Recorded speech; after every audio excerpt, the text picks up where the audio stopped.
Pasaulis pasikeitė ir jis nebėra toks, koks buvo seniau. Pasikeitė, aišku, geopolitinė situacija. Donaldas Trumpas nuvertė šachmatų lentą nuo stalo. Europoje tvirtinasi dešiniosios jėgos, o progresyvioji, liberalioji politika ir woke kultūra praranda savo pozicijos, kurios dar prieš keletą metų atrodė visiškai nepajudinamas. Aiškumo nepridėjo ir paskutinis Zelenskio ir Trumpo susitikimas ovaliajame kabinete. You've allowed yourself to be in a very bad position, and he happens to be right about it. From the very beginning of the war. You're not in a good position. You don't have the cards right now. Reikia pripažinti, kad ne visi šiandien jaučiasi labai saugiai. Na, turbūt jau per švelniai pasakyta, kai kurie ne tai, kad nesijaučia saugiai, bet jau pakuojasi lagaminus ir kraustosi gyventi į Tenerifę ten ar kokią Šri Lanką. Dar kiti skuba pirkti auksą, o treti konservus. Tai ką dabar daryti? Taupyti, išbaknotus pochpagalvę, o gal prisipirkti kripto. Štai pavyzdžiui, su Donaldo Trumpo atėjimu atgimė ir kripto karštinė. Donaldas antrą kadenciją pradėjo pristatęs memų monetą Trump Coin, kuri vos pasirodžiusi per 48 valandas sugebėjo pasiekti stulbinantį 10,000% augimą.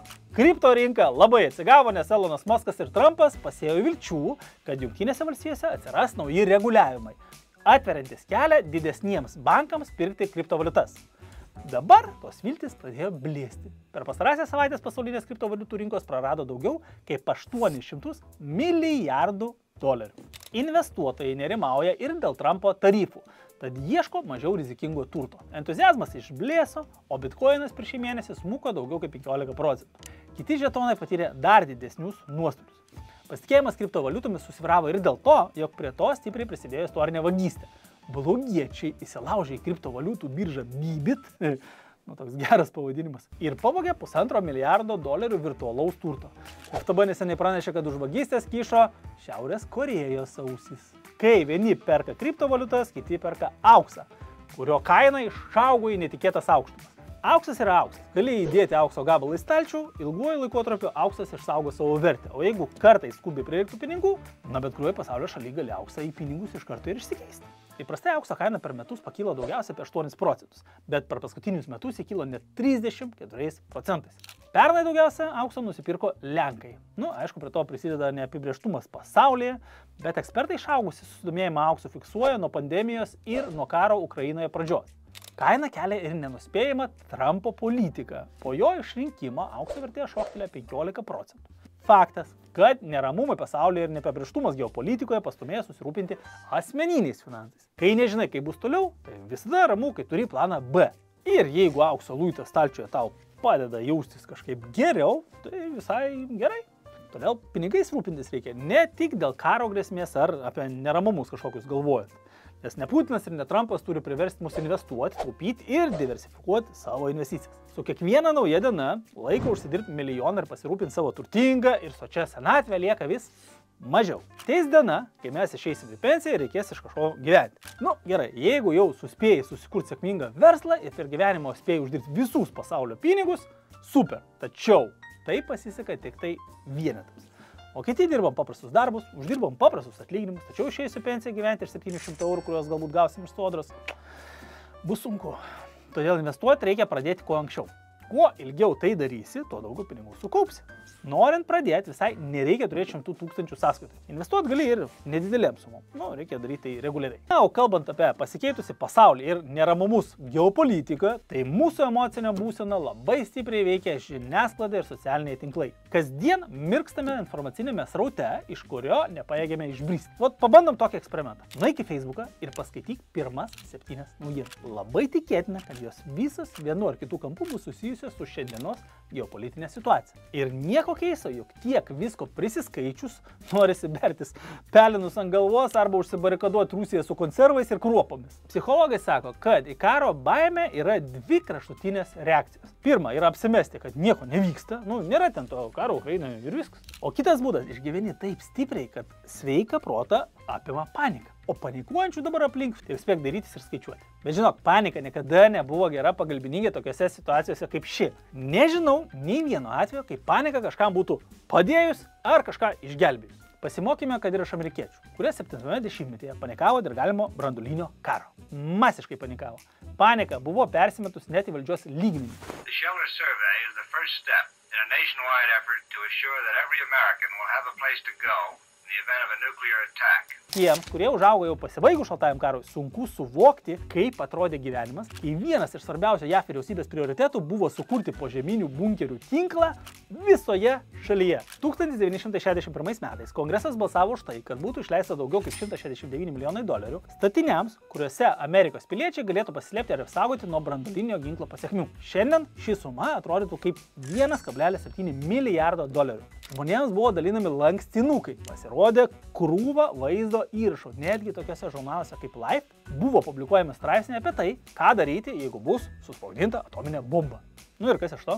Ogi nieko. Prisistatė amerikiečių bunkerių, prisidalino lankstinukų, prikaupė konservų, išleido krūvas pinigų. Stebint tai, kas šiandien vyksta Lietuvoje, akivaizdu, kad dar nepasiekėm tokio lygio, kad masiškai įsirenginėtumėme bunkerius. Bet į neramumus geopolitikoje reaguojame skirtingais būdais. Kaip sakiau, vieni auksą perka, kiti dairosi būtų Ispanijoje. Praėję metai Lietuvos NT rinkai nebuvo patys geriausi. Nors vasaros vidury sandorių skaičius pradėjo augti, tačiau pardavimai toli gražu nesiekė ankstesnių metų rezultatų. Ekspertai teigia, kad viena iš priežasčių, dėl kurios lietuviai neskubėjo įsigyti būsto gimtinėje, susijusi su neramia geopolitinė situacija. Šiemet situacija, aišku, gerėja. Lyginant su 24 metų vidurkiu, būtų pardavimai vasarį Vilniuje ir Kaune auga daugiau kaip 50%, o Klaipėdoje apie 30%. Įdomu tai, kad 24 pabaigoje bendrovės Bonava Lietuva atlikta apklausa atskleidė, kad iš 500 respondentų, kuriuos apklausė, net 76% teigia jaučiantis baimę dėl dabartinės geopolitinės situacijos. Nepaisant to,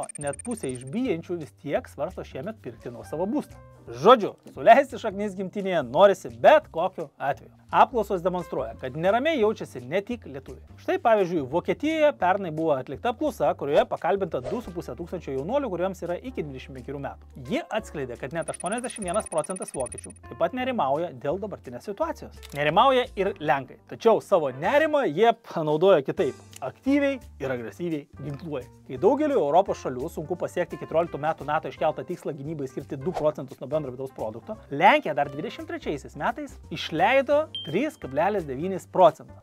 Skandinavijoje tuo tarpu gyventojams dalyjamos visokios brošiūros, instruktuojančios, kaip reikėtų elgtis ir ką daryti, jeigu netikėtai smūgteltų kokią nors krizę. Švedams tokie bukletai nėra naujiena. Pirmasis knygelės Jeigu ateis karas leidimas buvo parengtas Antrojo pasaulinio karo metais, o per šaltąjį karą ji buvo atnaujinta. Švedai sako, kad geriau jau apsidrausti ir pasiruošti blogiausiam scenarijui, nei nieko nedaryti. We think that's important to also include the possibility for nuclear war and for the use of nuclear bombs. Nors karštligiškai sekant naujieną, sunku išvengti pesimistinių nuotaikų, reikia suvokti, jog tokie neramumai nesmogė čia ir dabar. Jokia krizė neprasideda per sekundę.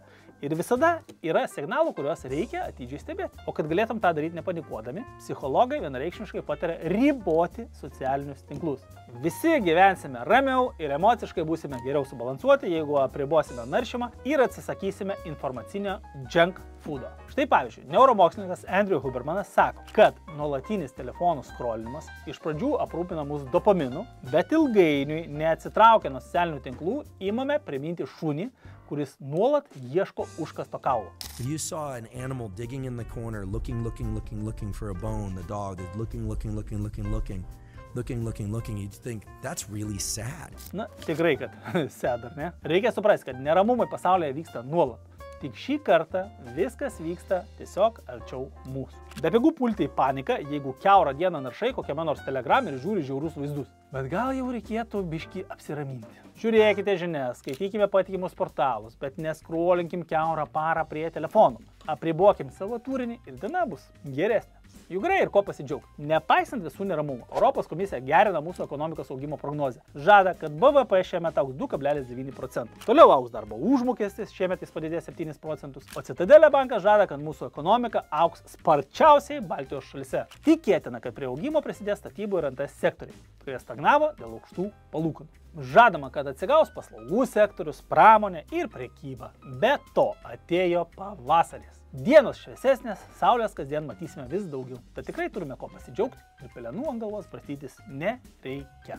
Pabaigai tik priminsiu, kad jeigu ilgai žiūrėsi į tamsą, pats ją pavirsi. Tad filtruok savo turinį ir atsirink tik tai, kas iš tiesų vertinga ir reikalinga. O gal jau senai laikaisi socialinių tinklų higienos ir nereikalingo šlamšto privengi. Pasidalink apie tai komentaruose. Sėkmės.